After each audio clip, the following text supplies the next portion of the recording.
What's up, guys? The Lazy Gold Maker. We're back with another Season of Discovery video. Obviously, we're going to keep making gold with professions. Today we're looking at tailoring.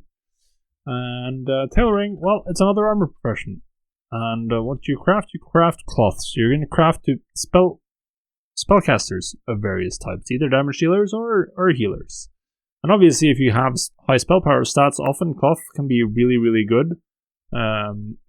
Even if you should, like, theoretically, or you have the ability to wear other armor types, so like druids, paladins, shamans, all of these will at times prefer to wear cloth pieces if they have the most spell power on them, because the armor type doesn't really matter, at least for PvE.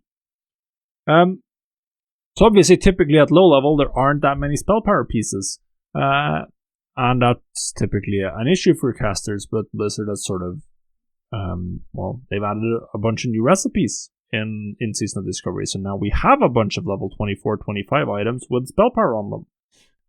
The two newest ones were literally added today on EU, with the Invoker's Cord and the Invoker's Mantle. These you just learn from the vendor. They give 7 spell power and cement, and then 7 spell power and cement for slots that aren't there. Then there are a bunch of world drop recipes. I've gotten most of them on my character. We have the True Faith Gloves. This is a plus 15 healing one, so this is really good for healers. Hands of Darkness, plus 9 Shadow. And then the Phoenix pieces, the Phoenix Gloves, which is fire damage, and the Phoenix Pants. We can see the Phoenix Pants are showing a huge profit. They're pretty expensive, but these recipes you have to buy on the auction house. The Phoenix, the Hands of Darkness, and the True Faith Gloves. The True Faith Gloves are very expensive because they're really good. The other ones aren't as expensive. And then theoretically, the Azure Silk set could be worth something with frost damage, but frost mages are really bad, so no one plays Frostus at the moment. So generally speaking, what you want to do is just craft one of each for anyone that's profitable, and obviously for that we're going to make a CSM group that just has all of them in them, so we can see here, as of right now, the belt is the only one that's worth crafting that I don't already have one of, so I have crafted most of these. I haven't gotten sales on every recipe. I did get my first Invoker's sales already today. I've sold the True Faith Gloves, I've sold Hands of Darkness, a few of them. So I've been getting sales across all of these recipes.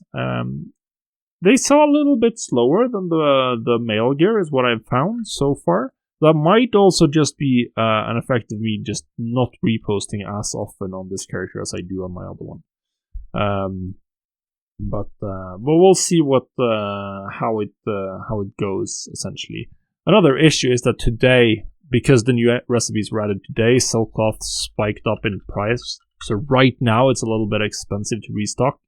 Not necessarily worth it. We're looking at like 28 gold bolts, which is higher than the prices typically been. So if you bought earlier, if you bought a bunch of silk 3 days ago and you were ready for this reset, then obviously you can make a lot of money with the current prices. I can't make a lot of money. I can make some money right now on the silk. And then some of the others are showing more profit, like the Hands of Darkness, also the silk recipe, which hampers the profits right now. This is 25 silver on a 3 gold item, which just isn't that good. But yeah, as I said, some of these recipes are a little expensive. The Phoenix pieces with their iridescent pearls and the Hands of Darkness in particular. Now there's also one recipe I didn't mention here, which and the reason is because I don't have it. It's the Phoenix Bracers. There's one last Phoenix piece, the Phoenix Bindings, they're called. The recipe here is from Honored with the Supply Crate Reputation. This character is level 10, so I'm not Honored, so I can't buy the recipe. I don't think, at least. This one is looking pretty cheap to craft based on the crafting cost. You're going to have a lot less competition, so I expect this should be pretty good. It's also a ton of fire damage for a bracer slot where you're typically not going to have any good options for the raid, so this is an absolutely fantastic item if you have Honored on if you've farmed Honored with the Waylaid supplies on your Tailor.